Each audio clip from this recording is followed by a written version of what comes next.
کس کا عمل بہتر؟ موت اور حیات، پیدا ہوتا ہے انسان، جوان ہوتا ہے، بڑا ہوتا ہے، پڑھائی کرتا ہے، کاروبار کرتا ہے، پتہ نہیں کون سے بد و جزر زندگی میں دیکھتا ہے، تو اللہ نے فرمایا اس کا ایک مقصد ہے. مقصد یہ ہے کہ پتہ چلے تم میں سے اچھے عمل کون کرتا ہے. تو ہم یہاں عمل کرنے آئے ہیں. قیامت کے دن جو بات ہوگی وہ اعمال کی ہوگی، مکان جائیداد کار کوٹھی کی بات نہیں ہوگی. تو اعمال، اچھا عمل، احسن عملہ کے تحت مفسرین نے لکھا ہے کہ کام نیکی کا جب بھی کرو ذرا زیادہ ہی اچھا کر کے کرو. وضو کرو تو سونا کر کے کرو، نماز پڑھو تو ذرا آج گئے پڑھنی جو ہے تو اب ذرا سونی کر کے پڑھو. قرآن شریف کی تلاوت کرو تو ذرا پیاری کر کے. ذرا میں مدرسے کے بچوں کے ساتھ کبھی کبھی بیٹھتا ہوں، ان سے بڑا کچھ سیکھنے کو ملتا ہے، تو کبھی کوئی بات ان کو کہنے کا بھی موقع ملتا ہے. تو میں انہیں کہا کرتا ہوں کہ ہمارے بزرگ، میری اماں جی جب قرآن مجید کھولتی تھی نا، تو جو وہ رنگ تھا نا بزرگوں کا، حالانکہ وہ حدیثوں میں ہم نے نہیں دیکھا، لیکن وہ کبھی ہم جا کے کوئی بات کرتے تھے نا، تو تلاوت کے دوران تو وہ جلدی سے منہ پہ انگلی رکھتی تھی کہ چپ کرو میں قرآن پاک پڑھ رہی ہوں.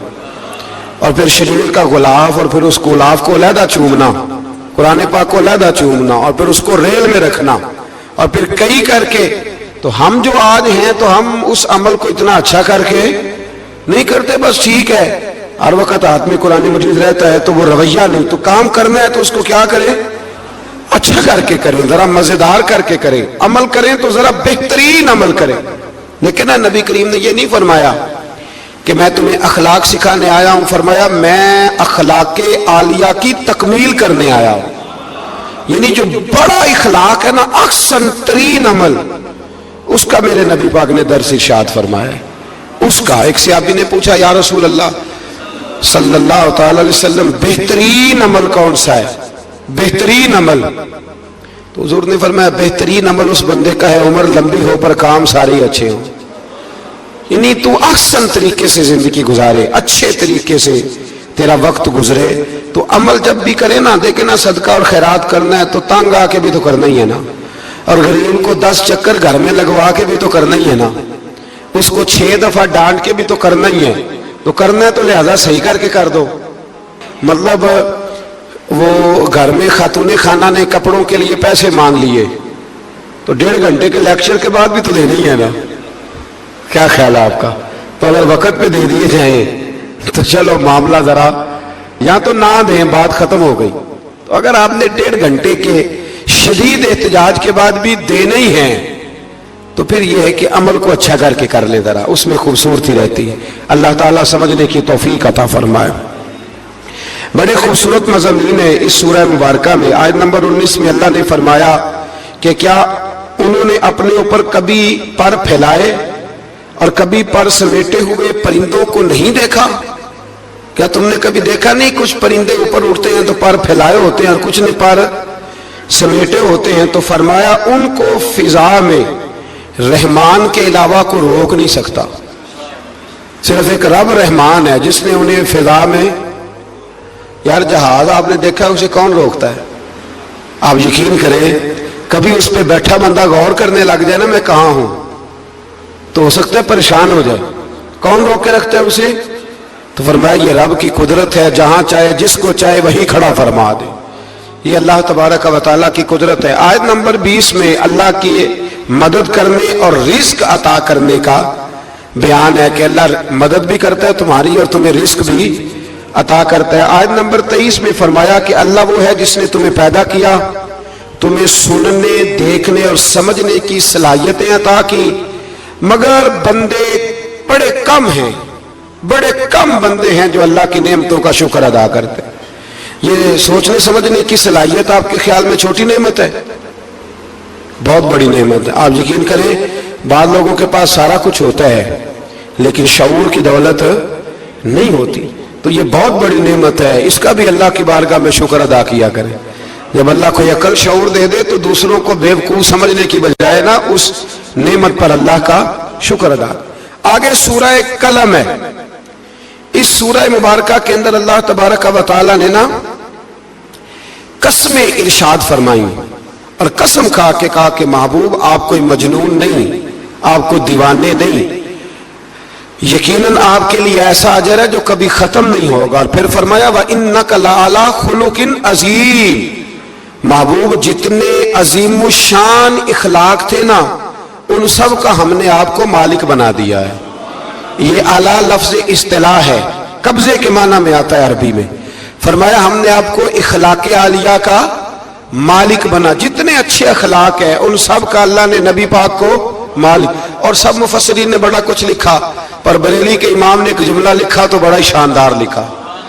اعلیٰ حضرت فرمانے لگے کہ اخلاق یہ نہیں کہ جو کام اچھا تھا وہ نبی کریم نے کیا ہے، بلکہ فرماتے ہیں جس جس کو حضور نے کر دیا وہ اچھا ہو گیا، جس جس کو حضور نے کر دیا وہ اچھا۔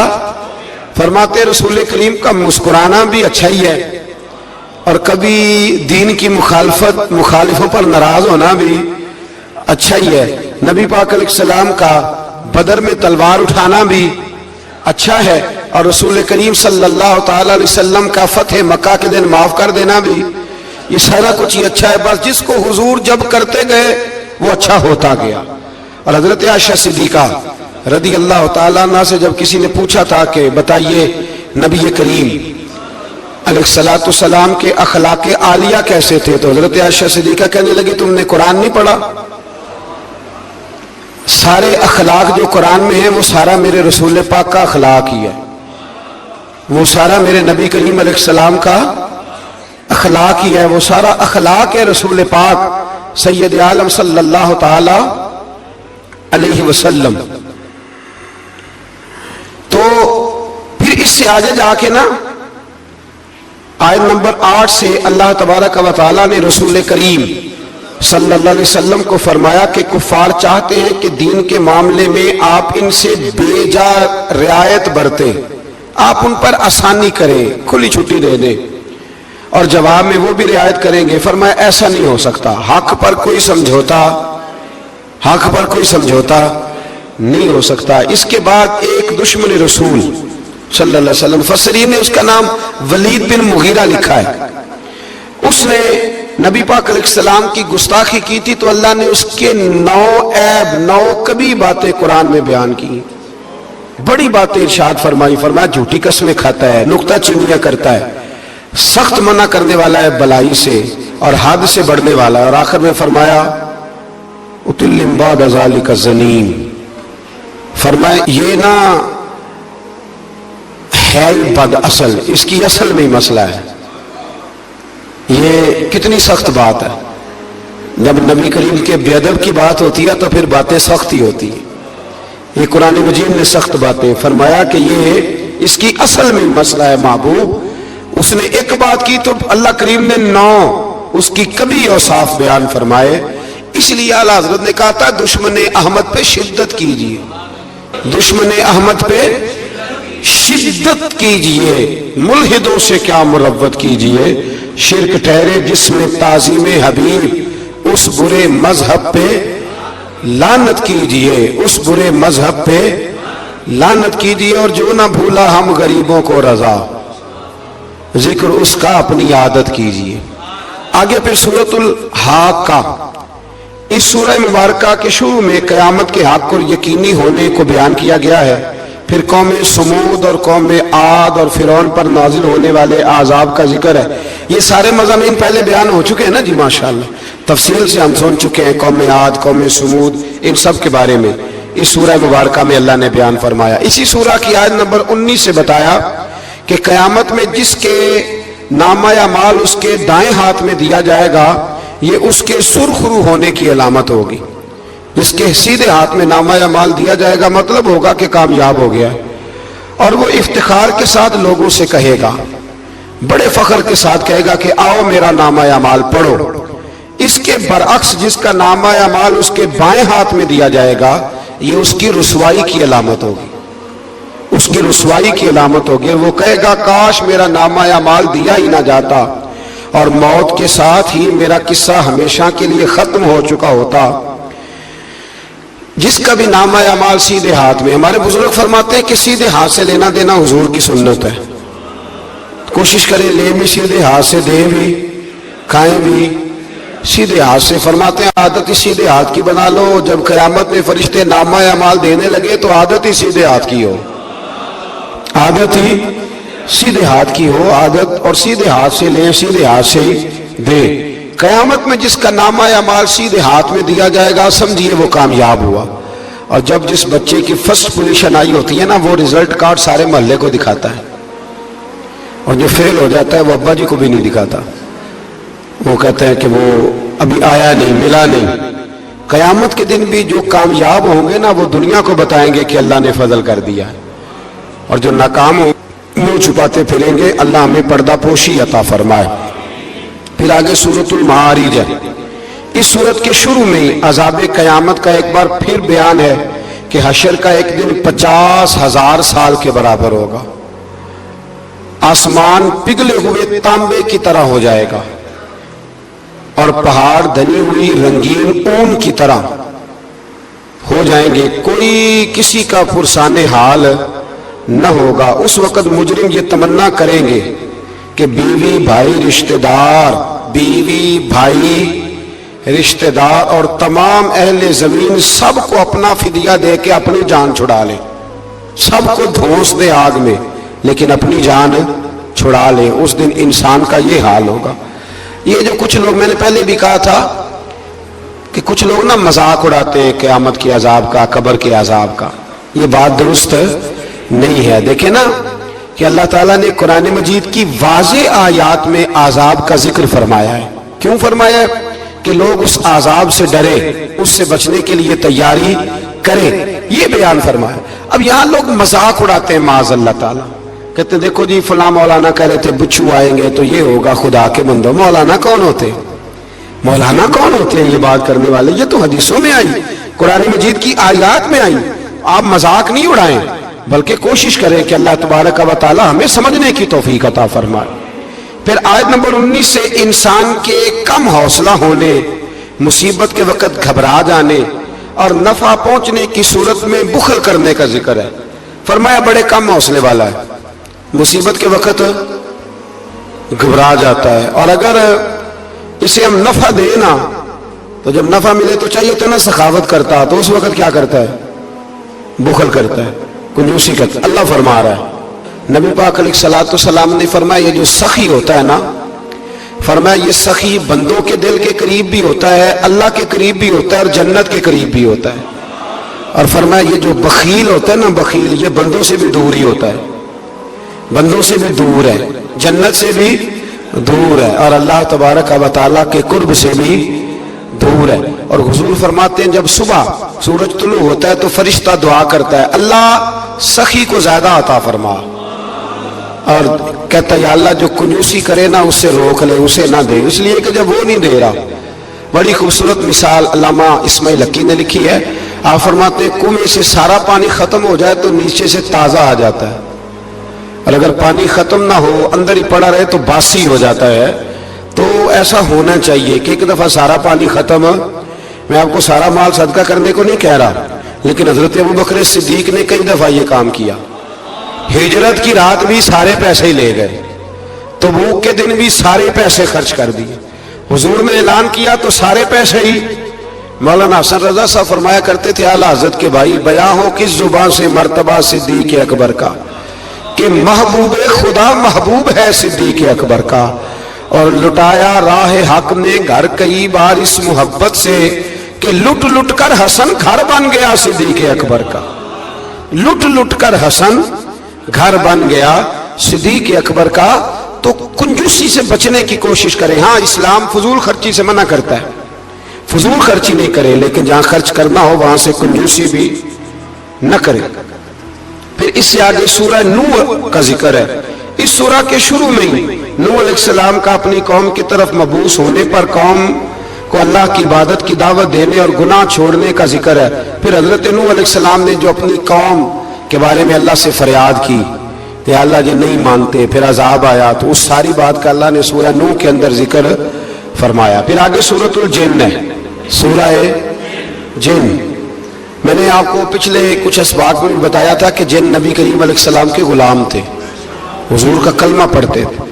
جنات مسلمان ہوتے ہیں بلا وجہ کسی کو تنگ نہیں کرتے. ہمارے ہاں جتنا شور ہے نا جنات کے آنے کا اتنے آتے نہیں, اتنا کالا جادو ہوتا نہیں جتنا کہ ہم لوگوں نے سمجھ لیا ہے. قرآن مجید کی آخری 2 سورتیں پڑھیں, اللہ اپنی رحمت فرمانے والا ہے, اللہ کرم نوازی کرنے والا ہے.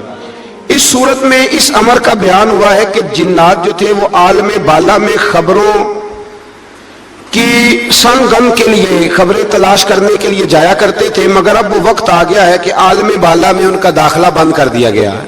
ایک وقت تھا کہ جنات خبریں سننے گننے کے لیے چلے جاتے تھے, اب ان کا داخلہ اب وہاں کی خبریں بتا سکتے. یعنی کوئی بابا جی اگر کہہ دینا کہ مجھے جن نے بتایا ہے کہ تیری اتنی روزی ہے, اتنی باندھ ہے, تب تو مر جائے گا, تو یہ بات اس لیے درست نہیں کہ اب جنوں کا وہاں جانا ویسے ہی بند ہو گیا. تو اب بابا جی تو آپ کو پتہ ہے نا, یہ بھی کہہ دیتے ہیں اللہ ماشاءاللہ کہ وہ چیزیں پیسے مانگتی ہیں. بڑی بڑی عجیب فلسفے کے ساتھ نا وہ چیزیں پیسے مانگتی ہیں. تو میں نے کہا مطلب چیزوں کا پیسے مانگنا تو سمجھ میں نہیں آتا, یا پھر کوئی ایسی بات بتا دی جاتی ہے کہ جس سے وہ پیسے دینے والا ماحول بن جاتا ہے. تو فرمایا اب ان کا وہاں جانا بند ہے, اور جو بھی جاتا ہے محافظ ان کا راستہ روک لیتے اور آگ کے گولے ان پر برسائے جاتے ہیں اگر آسمانوں پر جانے کی جن کوشش کرے.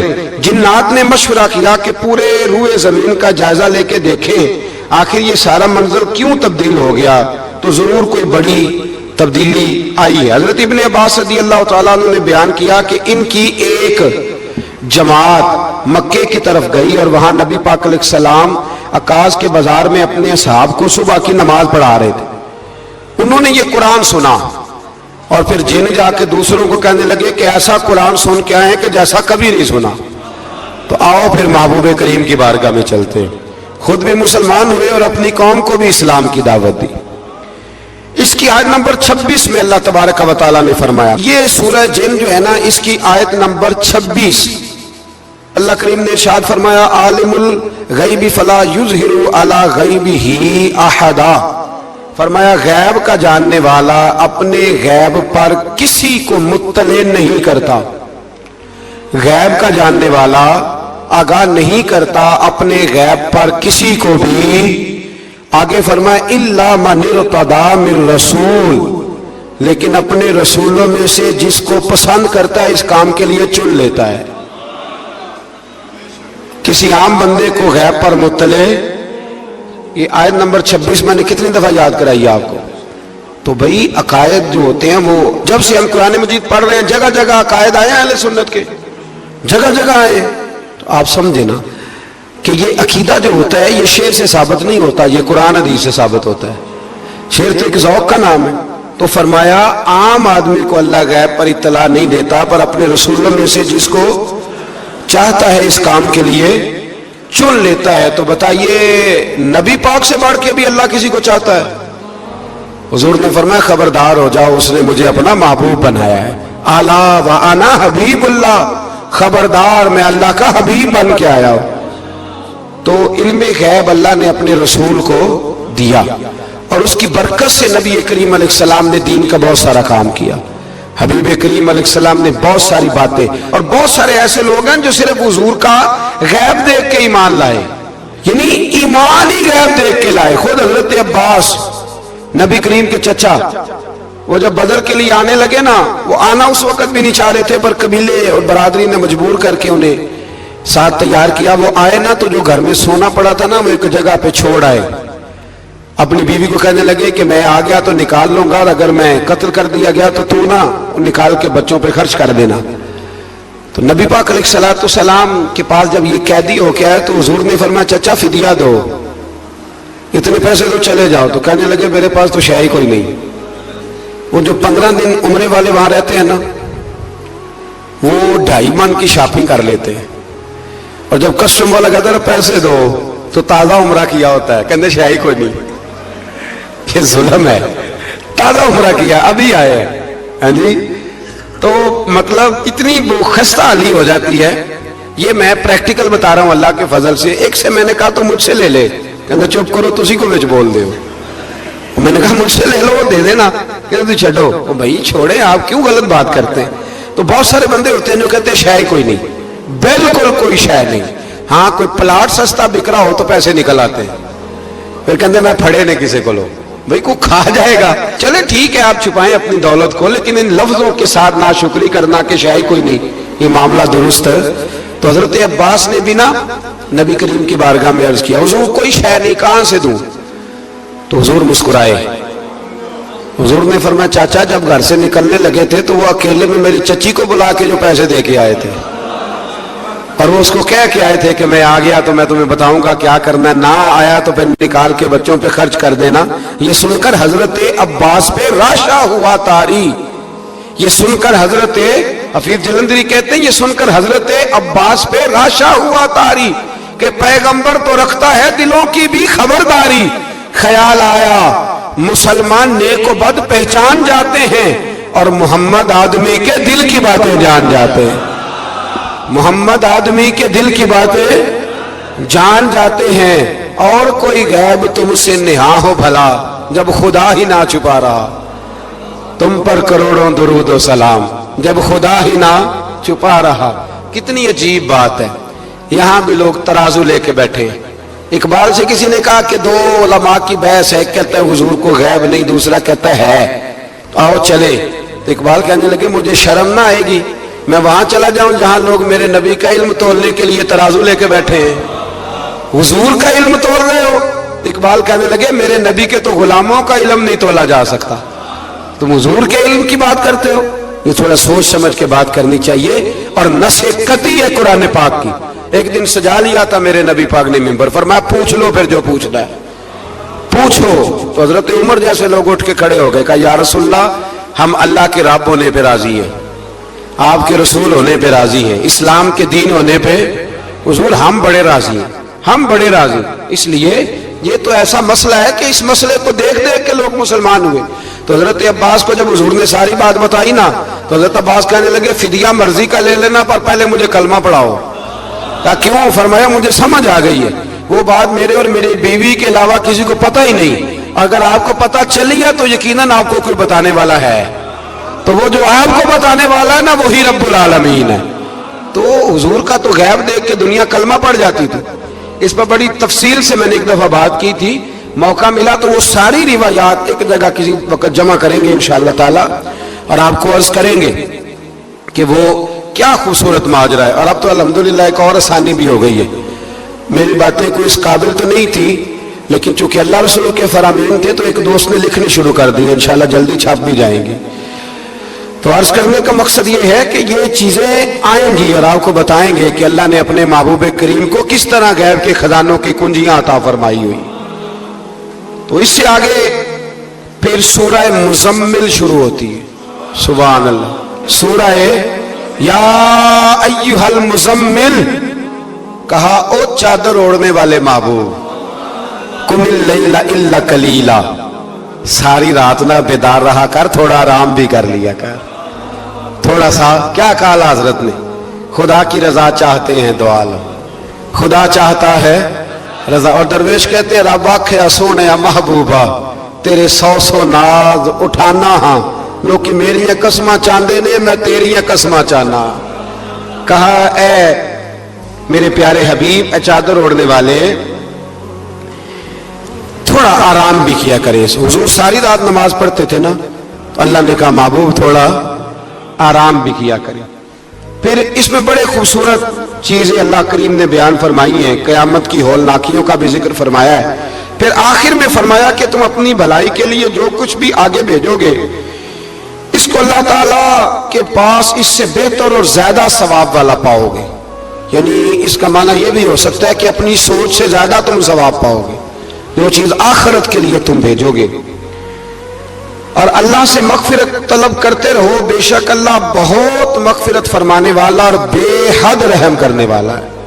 پھر اس سے آگے سورہ مدثر ہے، مزمل کے فوراً بعد سورہ مدثر۔ اس سورہ مبارکہ میں بڑا خوبصورت انداز ہے، یا ایھا المدثر، اے چادر اوڑھنے والے، قم فانذر، اٹھیے اور لوگوں کو ڈرائیے، اٹھیے آپ پیغام دیجئے، اٹھیے لوگوں کو ڈرائیے، اٹھ باندھ کمر کیوں ڈرتا ہے، پھر دیکھ خدا کیا کرتا ہے، آپ اٹھیے۔